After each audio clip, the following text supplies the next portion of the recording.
So we're now going to look at an optimisation example where our formula that we've been given involves using pi. They do tend to look a wee bit more complicated, but all the processes that you've used in the previous optimisation questions are still basically the same. So what we've got here, a plastic water bottle in the shape of a cylinder with a hemispherical lid, and we've also got a circular flat base. You're told that you use the letter R for the radius of your circular base, so that would be your R, and for the cylinder the letter H for the height. Other piece of information that we've been given here is that the volume of the cylinder part needs to be 400 cubic centimetres, so we need to keep that in mind as we go through the question. So first part, you're asked to show that the surface area of the plastic used to make this container would be equal to this expression here. So what we need to think about is how many different surfaces are there that make up this container, and hopefully you can see that there are in fact three. There's the base, there's the lid, and then the curved surface part of the cylinder. So you've been given the area of the curved lid, the hemisphere lid, and we can also easily find the surface area for the base because it's just the area of a circle. However, it is a wee bit trickier to find the curved surface area for the cylindrical part of this container, but we will look at how to do that, and that's what helps us arrive at this formula. Before we get there, just being aware that there is also a part B to the question. The part B is that we're then asked to go on and find the value of R, which ensures the area of plastic to be used for this container is minimised, because minimising the area that you use will minimise the cost, and most companies are interested in making sure their costs are kept to a minimum so that they get maximum profit. So part A then is to try for us to be trying to prove this formula here is the total surface area of this container. So first of all, thinking about, as I've already mentioned, it's made up of three parts. You've got the base, you've also got the hemisphere, the lid, and then separately got the cylindrical curved surface part. So we know how to get the area of the base. That's simply pi r squared because it's a circle. We've been given the 2 pi r squared, but what we don't know is this here, and we need to work that out. So a couple of things we need to bear in mind when we're doing that. For a cylinder, the curved surface area that we would be using, if you imagine thinking about taking the label off of a can, it would produce a rectangle. When you do that, one edge is still the same height as what the can was. This other edge is actually the same length as what your circumference was, and of course the formula that we would normally use for the circumference would be pi times d. So if I was writing down the surface area for this cylinder, or the curved surface area, we would be looking to do pi times d times by the height. So when we look at our end formula that we're trying to get to, we're aware it's only got radius in it, so it doesn't have a diameter mentioned in it. So we therefore will be looking for you to replace the d with, know that the diameter is the same as 2 times the radius. So we can write down our curved surface area will therefore be pi times 2r times by the height. Now something else that we should notice is that's not in the final formula, and that is the letter H. So that means we need a replacement for that letter H, and this is where you use the information that you've been given about the volume. So use the volume to form your expression. So hopefully you can remember the formula for volume of a cylinder, and this is one that you are expected to know, and that is area of the base, which is pi r squared, times by the height. So what we know here is that our pi r squared h needs to be equal to 400. I can then rearrange that to get the h on its own by dividing by the 400 by the pi r squared. So now what I want to do is making use of this to substitute in to this surface area formula. So I'm going to just write it down here. So our curved surface area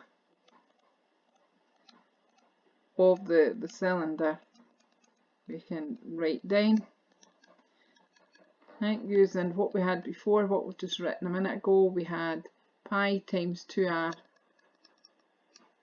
times h, and we are replacing, right, the h with, so we're going to have pi times 2r times by 4 over pi r squared. So 400 rather, over the pi r squared. Just move this away. And what that allows us to do, we can cancel between the pi's, and we can also cancel between one of the r's, and that lets you write down that the surface area, therefore the curved surface area for the cylinder, is going to be 2 times the 400, which is 800, and you've also got the r on the bottom. So let's fill all that in with our total surface area, which was to use the letter A of r was the formula that you were given, or the notation that was used. So A is a function of r, our base is pi r squared, our hemisphere we were given, the formula is 2 pi r squared, and we've just written down the cylinder surface area is 800 over r. Adding all of that together, we can add these first two terms together, they're basically the same. So we get 3 pi r squared plus 800 over r, and that's what you were asked to show.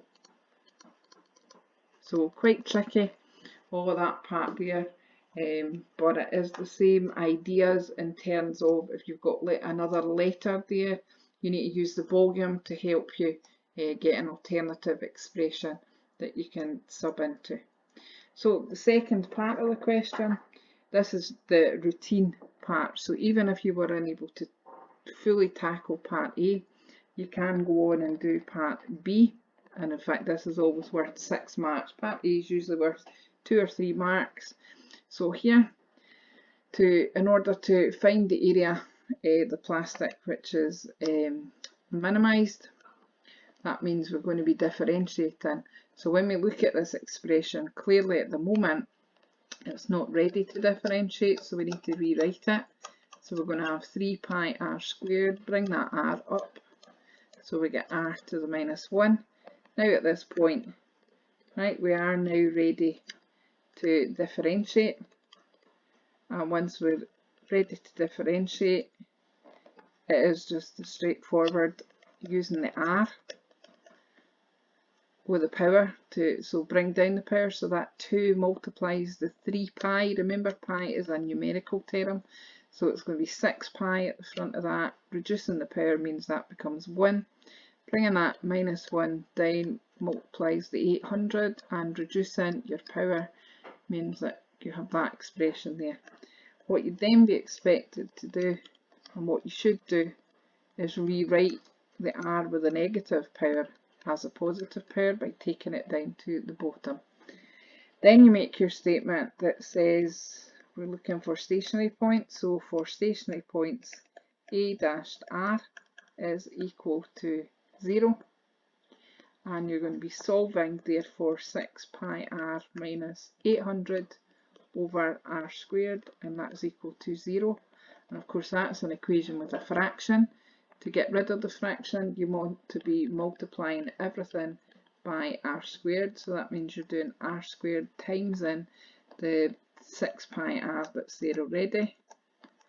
Then you've also got, you're going to multiply the r squared times the 800 over r squared, and you'd also multiply on the other side by r squared as well. So each of the terms multiplied by the r squared. That allows you to write that first term as 6 pi r cubed. And this one here, the r squared will cancel, and therefore you are just left with 800, and that is equal to 0. Rearranging that, we would get 6 pi r cubed equals 800, and then you want to be dividing by the 6 pi.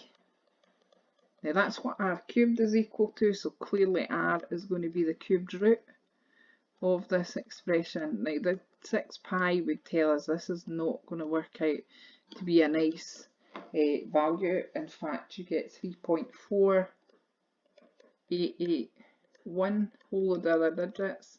So rounding it to 2 decimal places, and we'll call it 3.49. Sometimes it's possible to leave it as a third, but when we're doing the cubed root like this, you want to actually have worked out the value to 2 decimal places. So what we know is there's a stationary point at the radius being equal to 3.49. We need to check the nature of that stationary point, and that is where you do your little table.